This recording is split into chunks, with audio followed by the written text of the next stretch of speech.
Hey y'all, welcome back to Spirit of the Outdoors. I'm down here today filming a couple of videos. One of them right now being a plant that I talked to y'all about the other day, which is Greenbriar.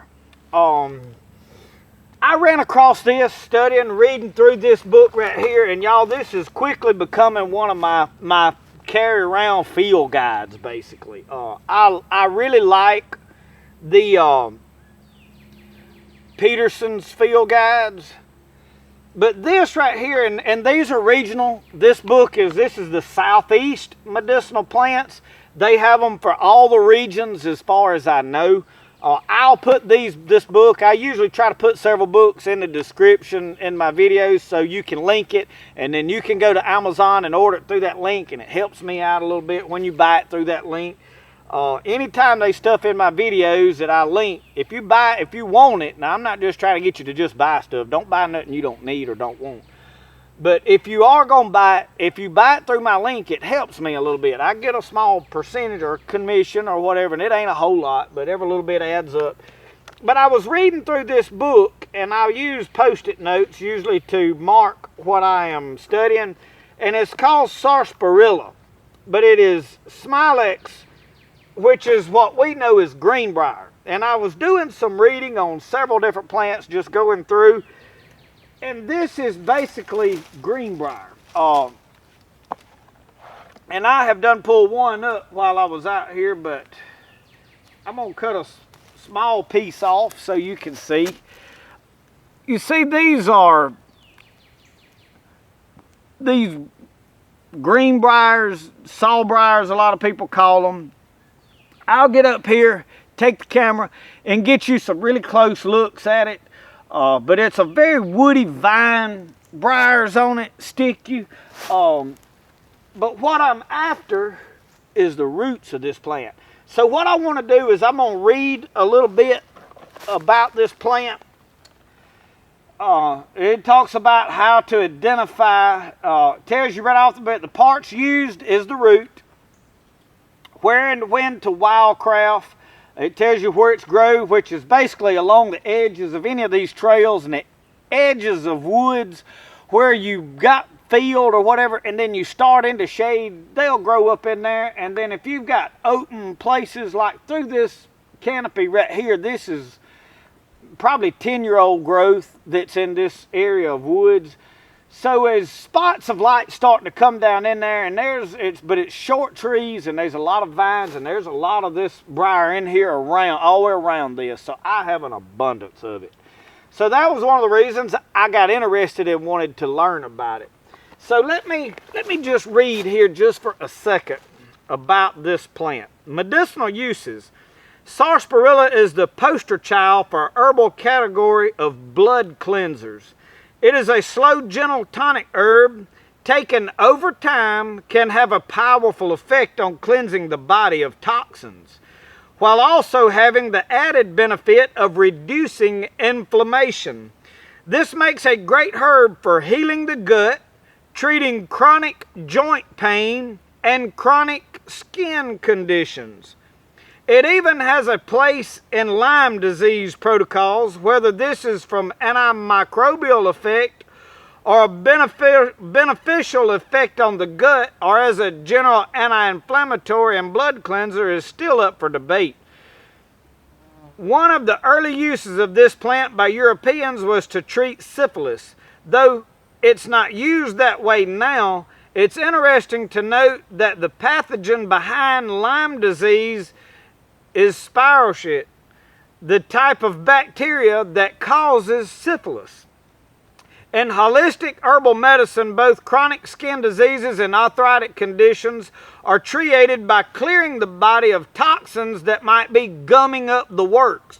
Sarsaparilla has a long tradition of helping with osteoarthritis and rheumatoid arthritis, as well as for helping hot, red, and irritating skin conditions such as psoriasis, acne, and eczema. The beneficial effect is compounded by the anti-inflammatory effect of the saffrons in the root. It also has beneficial effect on the gut and has been used by some herbalists for leaky gut syndrome and general poor digestion. It seems to bind bacterial toxins in the gut, which would contribute to anti-inflammatory effects, as well as taking some pressure off the liver and kidney detoxification pathways. Last but not least, sarsaparilla helps balance hormones. Though the specifics are a little vague, it does have traditional use for low testosterone, including as an aphrodisiac. Herbal Arlen Cardinal uses it to increase uptake in androgen receptors for trans folks. And Eric Yarnell uses it as a hormone modulator in all kinds of people. It is a very useful plant. Just remember that it works slowly and its real potency unfolds after weeks or perhaps months of constant use. So,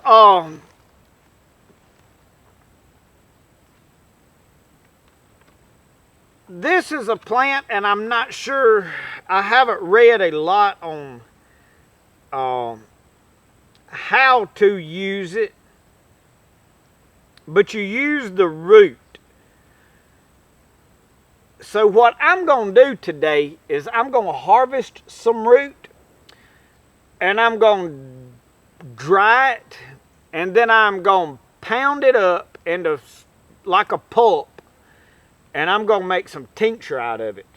I'm probably going to make, for the first time of my life, an alcohol-based tincture. I am getting to where this year my cold remedy, I'll use a lot of goldenrod. I'm probably going to mix a couple of herbs and put a tincture for cold medication that I will use alcohol. My gut just will not tolerate the apple cider vinegar. When I take a dose, I'll call it, of the apple cider vinegar tincture, I just about throw it back up. So I have acquired some alcohol to make tinctures with, strictly for medicinal purposes, and I am going to make a tincture out of this plant. Now, I have already pulled up, this is what part of the root looks like. You see very woody runners in it. So you can cut and use a little bit of the stem, but you mainly want this white root. So I have a bag here, my haversack, and I have a couple of other items in here for what I was doing. And one of them I need straight forthwith.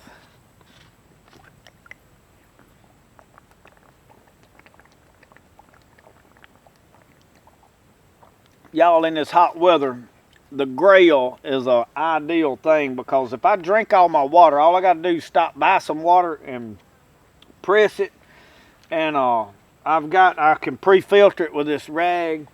Y'all, that is the handiest thing. I don't have to boil and have hot water. Now, it won't be cold water, but it won't be hot either, and that is a plus for me right now. So this is a very woody vine.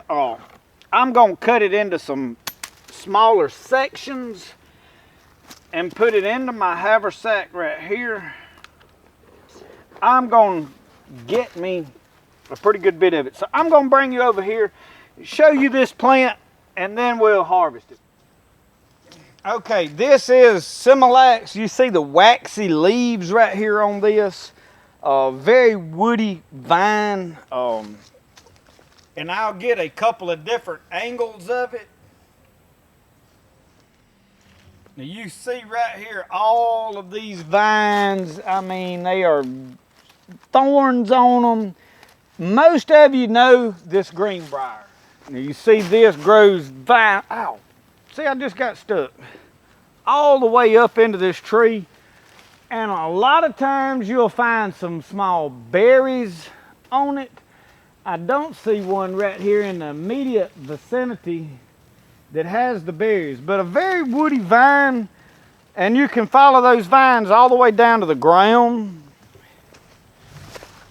So right in here, you can see these going into the ground, and they can be a doozy to get up. So So you're gonna have to do some finagling to get these up. I'm just gonna tell you. It is not easy. And we may have to go get a shovel to really effectively get what all we want right here. Now you may not want to dig with your little old flimsy knife. I got a pretty good hefty piece of a knife right here. And if I dull it doing this, y'all, I don't mind. I can go sharpen it. It's not a big deal for me.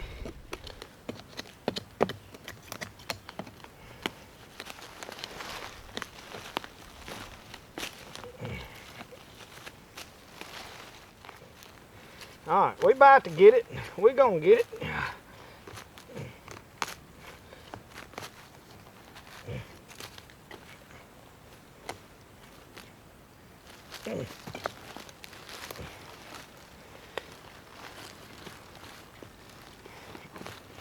Now I am cutting loose some tap roots and different things.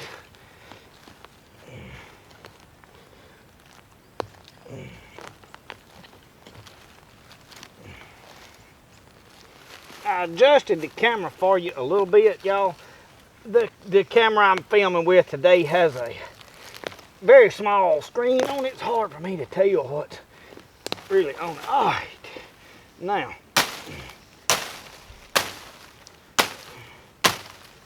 Well, all right. Okay, you see what I have got here? Y'all, this is a hard ball of root.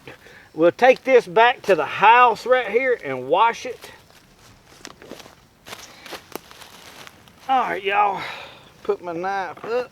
Y'all see this? This is like a, tough, woody burl. We're gonna wash it so you can really see what all it looks like. Now this is not the only part. These runners you can use, but this is gonna have probably the highest consistency of medicinal properties that I want. But I am gonna harvest some other things just for the sake of doing it. Now this big old chunk, I don't know if that's gonna even fit in my bag or not now. I may have to tote it. I really wasn't expecting to find one that big, but I am tickled to find it, and it is going home with me. All right, the next thing is like right here where you see all of these vines. Now they could very possibly be another big root system like that. This right here is, I don't know exactly what that plant is right there, but it has got to come out of the way for a moment. And you're not going to probably over harvest this greenbrier because y'all, especially where I live, it grows like in abundance. And you may need to get a shovel. A while ago I dug some up.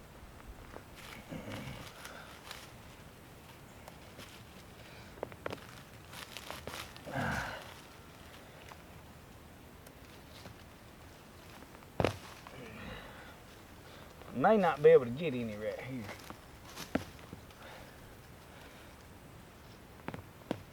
There we go. Yeah. Oh. Okay. Right here, see this? We got another bit of root. Chop the green part off. Now I have got more than enough, but just so you see, that's another bit of it. So let's take what we got and let's go home. Testing.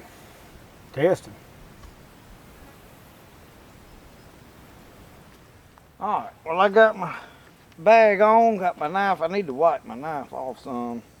Y'all are filming with a different camera, I mentioned, because I don't know if y'all have paid any attention. I'm sure you can't have missed it in several of my other videos.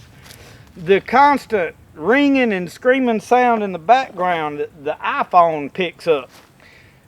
This is a lot of the insects that we have here that in the height of the summer, they just holler all day long. And I'm so used to it, I don't notice it when I'm out here, but when I start editing, it's like a constant screaming sound. So this camera has a better mic on it, and I'm trying to use it. I struggle with the focus on it because as much as I move around in my videos, the autofocus is not real great on this camera. It's an older camera. It's a really good camera though. But I'm trying it to see how things work. So that's, you know, if you see variation in the videos, that's what's going on. I recognize the things and I try to battle it. Sometimes there ain't a lot you can do about it. But anyway, there's several chanterelles right here. Me and Brody came through and picked, and we're uploading a chanterelle video now that'll be out before you see this. So we're in a different area than me and him was at the other day. But right now is the time of year that I get out and do all of my wildcrafting, I call it. Looking for medicinal plants. The goldenrod is about to start blooming, so we will do a video harvesting it and making a couple of tinctures out of it because I use a good bit of it. And I'm still searching for I know where some of my lobelias are. I really hate to pick them no more than they are of them, so I found one off on the side of the road at another place the other day. I've got it hanging up, drying it. So I may not harvest a lot of my lobelia cardinalis, but we got plenty of wild medicine stuff that's going on. I really wanted to share with y'all about this plant because I found it very fascinating, all the uses that it's good for, and it's probably an herb that I am fixing to start using for the inflammation and such as this stuff. The blood cleansing qualities is what I am looking for. I don't feel like I need to level hormone levels or an aphrodisiac or any of these things. It does say it helps boost some testosterone. I don't really know if I need that or not. You know, it's not really like any of that is a major problem with me, but the blood cleanser, I think, in a general tonic is an ideal thing. And I do have gut and stomach issues at times, and it's partly because I eat a lot of spicy food, which spicy food is good for you.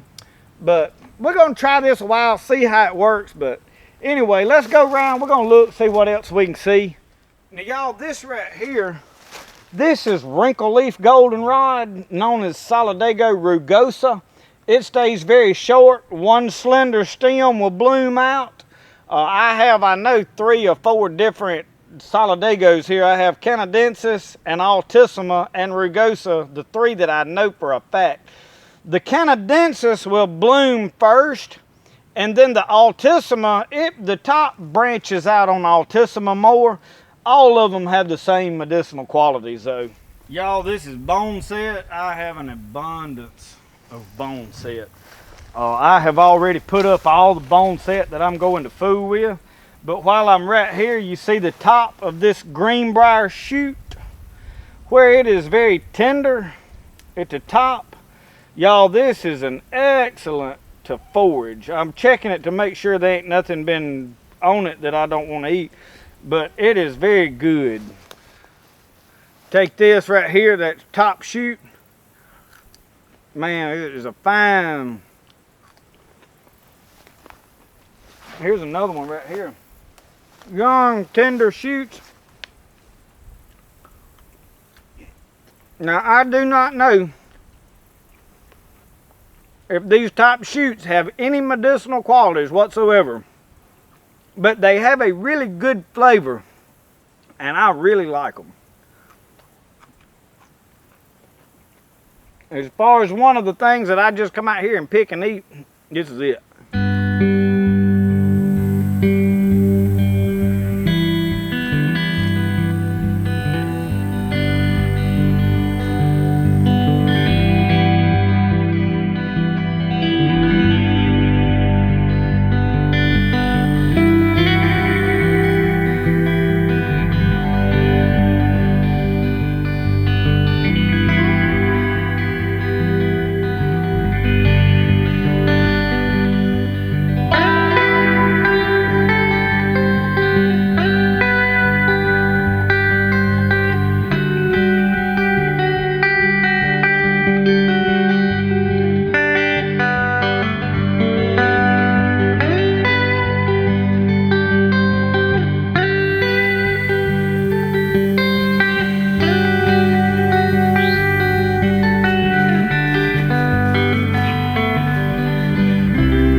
hear all that infernal screaming behind me? It's like crickets or grasshoppers, and they end really strong in this tall grass.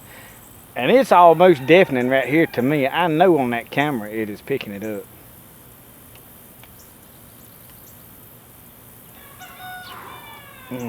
It just hurts your ears. If you ain't got tinnitus, that'll give it to you.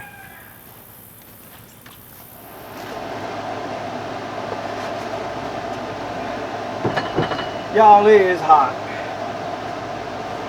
So I'm gonna pull out what little bit of plants I have right here.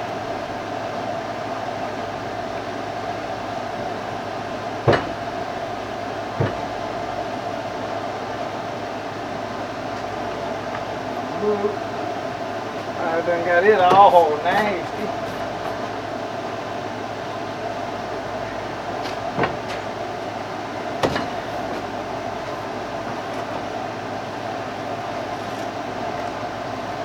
I'm gonna wash all this right here, y'all, in the rainwater.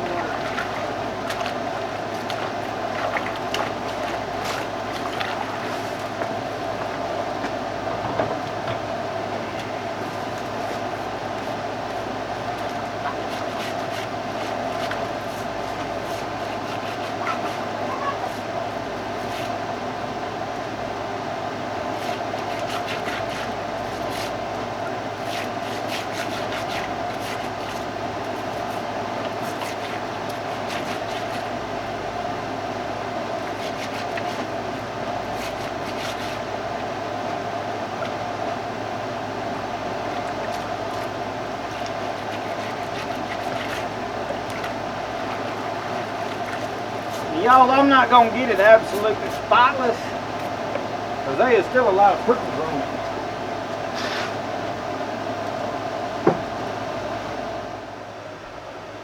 Alright, y'all. See what this thing looks like? Now see, some of this all can be used too. This is just basic vine. It is root. Long runners. Now one of them, this one, I cut into, I cut it right here.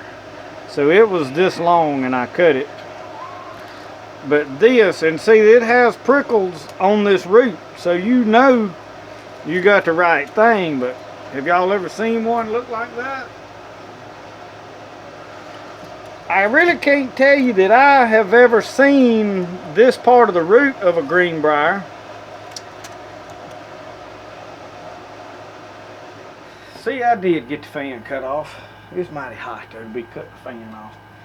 Y'all, I just wanted to talk to you a little about that plant and read about what I had discovered on it. I'm going to lay this up here basically in this window. You see I have a aluminum pan back there. Well, I'm not going to put it in here. I've got several things going on back here. I'm drying some pokeberries that I am going to attempt to dye with and see what happens. That is a new, I wanted to dye some feathers. I found some white feathers, or I'm going to get some white feathers. I wanted to dye them, see if I could dye colors into them.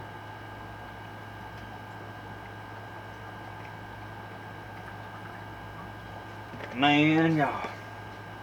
So anyway, I'm going to lay this stuff up here, let it dry in this window. And then later on in a week or two, we'll do something with it and make medicine out of it. I'm going, like I said, pound it up and then pack it into a jar and cover it with alcohol and make a tincture out of it. Most likely, I will make a tea out of some just to see what happens and see if it's possible to store dried plant material. Now, this is a plant that you could probably wildcraft 12 months out of the year, because you're going to find those woody vines. In fact, the winter, a lot of the medicinal stuff for a root goes back into the root, and over the winter time is the best time to harvest roots. So being able to use that, and it said a long period of use is better. So anyway, thank y'all for watching Spirit of the Outdoors. Another one of these medicinal plant videos. I hope these are helping y'all. I hope you're learning from them. thank you for watching. Thank you for watching this channel. Thank you for all the support. I enjoy filming plants, y'all. I could get out here and walk around and film plants for hours. I really like plants. That's probably one of my favorite things. This year I'm going to try to do more while I'm hunting, filming wildlife. I don't just go to the woods, y'all, just to see what I can kill. I enjoy being there and seeing the plants, and we'll start finding oyster mushrooms later in the fall, a lot of turkey tail, and those are medicinal. The turkey tail is. But I want to film some wildlife like you've seen in this video, how I film plants here, there, and yonder. So thank y'all for watching. We'll see you next time. Remember, the best way to do things is the way you like to do it. We'll see y'all.